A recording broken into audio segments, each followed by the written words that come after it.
Miles and an accomplice were charged with capital murder in connection with the shooting. Now, for the next month, the team went about its business and almost operated as though the incident didn't even happen. Miles was not a key player on the team. In fact, he seldom entered the lineup. So the team seemed to adopt a nothing to see here posture and continued reeling off wins in its quest for a national title. But there was a problem.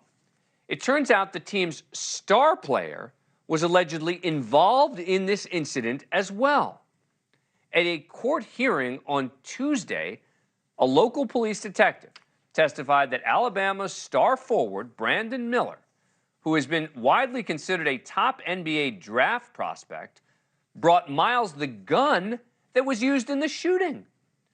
Police say Miles texted Brandon Miller and asked his teammate to bring the gun to him. Authorities say that Miller complied, then gave the gun to Miles and informed him, quote, "There's one in the head," meaning there was a bullet loaded in the chamber.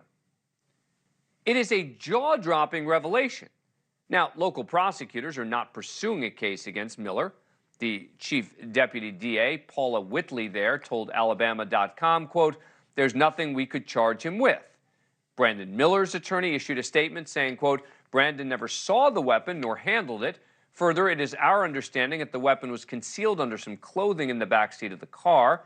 As Brandon was already on the way to pick up Mr. Miles texted Brandon and asked him to bring him his firearm. Brandon subsequently arrived at the scene to pick up Mr. Miles. Brandon never touched the gun, was not involved in its exchange to Mr. Davis in any way, and never knew that any illegal activity involving the gun would occur." Now, some of that seems to make sense, and other parts of it are kind of puzzling. But whether he had the criminal intent is a separate question from whether what he did was wrong. Very wrong. The team has given their star player a total pass. Listen to Alabama coach Nate Oates at a news conference yesterday, just completely downplaying Miller's involvement. We've known the situation since we've been fully cooperating with law enforcement the entire time. We knew about that. I mean, can't control everything anybody does outside of practice. Nobody knew that was going to happen. College kids are out. Brandon hasn't been in any type of trouble, nor has he in any type of trouble on this case. Like, wrong spot at the wrong time. Wait, wrong spot at the wrong time? We can't control everything that happens outside of practice? Police are saying this guy brought the murder weapon to the murderer. How's that a case of wrong spot, wrong time? The coach later issued a statement backtracking from what he called, quote, "unfortunate remarks" at the news conference. But Coach Oates is acknowledging the team knew about Miller's involvement in the shooting and they did nothing about it. They basically just tried to ignore it, to deflect. Even after the information about Miller's involvement is publicly known, the school has received a ton of criticism for their handling of the incident.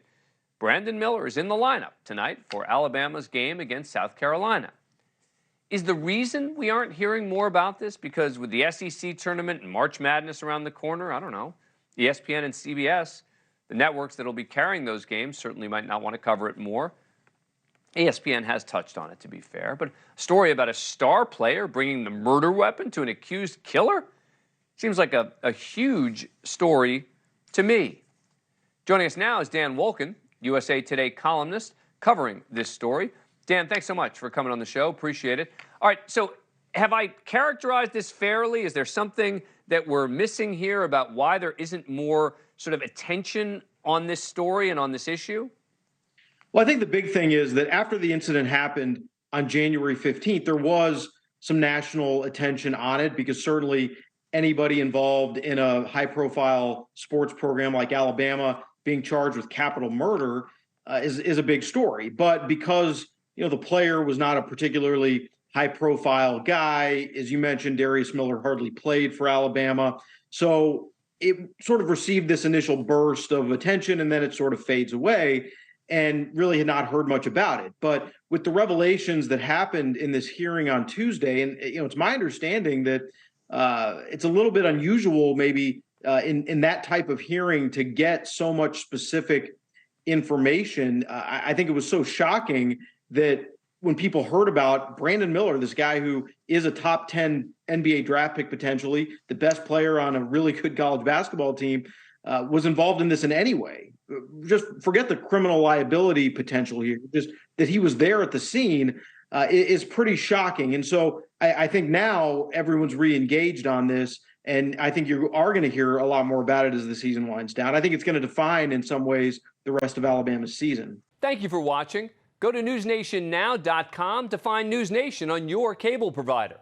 And don't forget to click the red subscribe button below to get more of NewsNation's fact-driven, unbiased coverage.